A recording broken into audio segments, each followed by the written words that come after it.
Hi everyone, welcome everyone here. We are on our Zoom meeting with the new artist, but not too new, but with a new album. She's kind of presenting us her new songs. She's going to release her album next Thursday. So here we have Lia Brandi. Hi Julie, how are you? Hi, Mati. How are you doing? I'm fine here. Quarantine and everything is complicated, but we're Oh, hanging in there. of course, yeah, we are really complicated with this quarantine and everything. Tell me about what you're doing during this quarantine. Not much. I've been using this spare time at home to write some new songs. Y'all should be prepared to hear them. They are great. Okay, Julie, okay.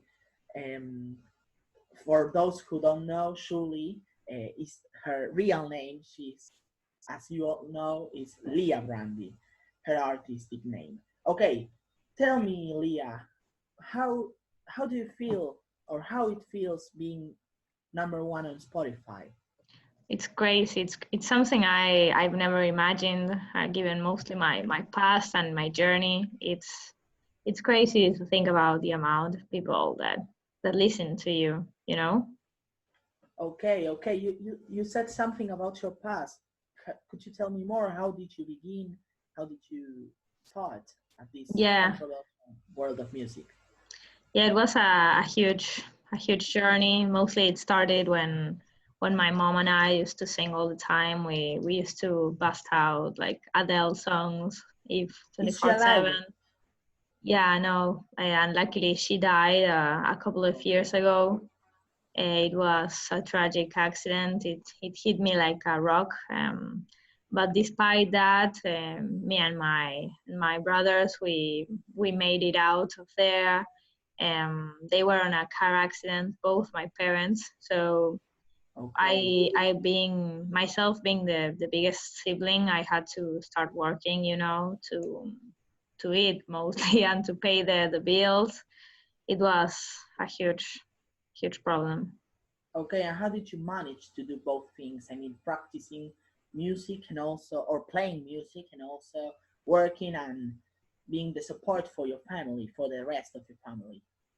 Well, it was very complicated. Mostly, I had to start two jobs. I was working as a waitress and as an assistant on a hotel. But the thing is that my brothers were, I think, 16 at the time, so they could take care of themselves a little bit.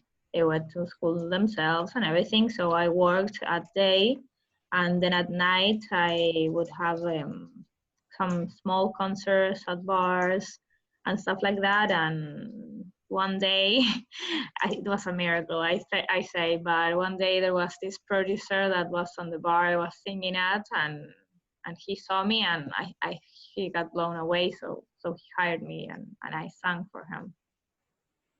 Okay, and how is your relation nowadays with both of your siblings? Is it Ah, good? it's really good. It's really good. We Yeah. we actually live together now. So in spite of Okay. everything we had to go through, we are stronger than ever. Okay. And do they look you as a kind of person they admire or someone who they really look into? Well, you would actually have to ask them.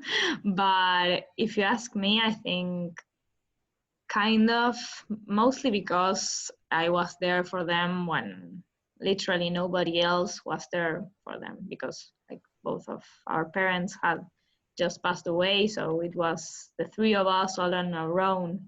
They were really strong too. They cooked a lot. But yeah, it was complicated, but Okay. now everything's all right. And I'd say, yeah, they kind of look Okay. up to me. Okay, Julian, how or what do you want to say to a kid that maybe is watching you and is saying, "Oh my God, I'm like her. I lost my parents. I don't have enough money uh, to pay a disc or to pay the money you need to release a new song or a new album." What would you say to those people? I'd say that every problem is you can be, if you're strong and you put enough dedication on something, you'll eventually, and if you're passionate about that thing, you'll eventually be able to achieve your dream. You don't need to have an album recording in a professional studio to be a singer or a musician. You just need your instrument and maybe one person who believes in you. It could be yourself. It doesn't have to be anyone else. There are a lot of great artists who sing on the subway or the train, and even though it might not seem like a great profitable way to start, at least it is a start. It's, you never know who's listening to you on that subway or on that bus. Okay, okay, Leah. Well, for those ones who don't know Leah at all, in spite of her being like a kind of not millionaire, because that's not a word that I like, but a person who can I wish I were a afford, millionaire though. no, of course, but a person who can afford and have so many things, she's not the person that forgets about her past. So could you tell us more Thank you, about thank you. how did that could you tell us, for those ones who don't know you, about how did you don't forget about your past? Well, like as you said, even though I kind of have a career now and I'm able to, I don't know, live on my own, I still take care of my brothers. They are older now, but they're still studying. I know that the death of my mother mostly was a big thing on my life. It really impacted me.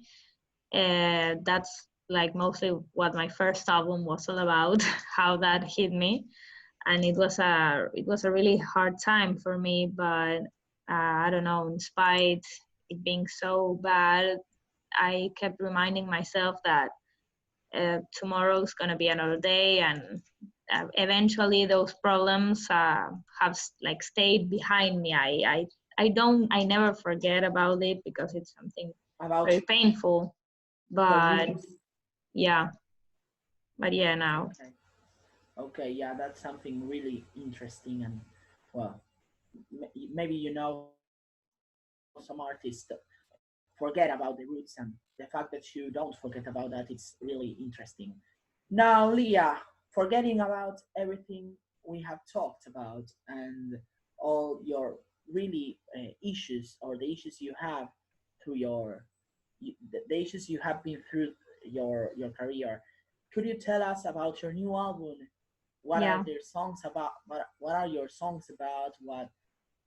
Well, tell us Okay, about that so album. the album I'm releasing next month, it's going to be a big surprise for everyone, but it's mostly about capitalism. And I know it sounds kind of silly. I'm selling an album about capitalism. It's kind of against itself, but the thing is that I wanted to show with the songs kind of this spirit of trying to doubt all things that we are taught to believe, like school. I don't know, we should start like putting on doubt the things that we learn and why we learn them, like English, for example, or Spanish, or a second language. Why are we studying that certain language? Why are we buying this certain object?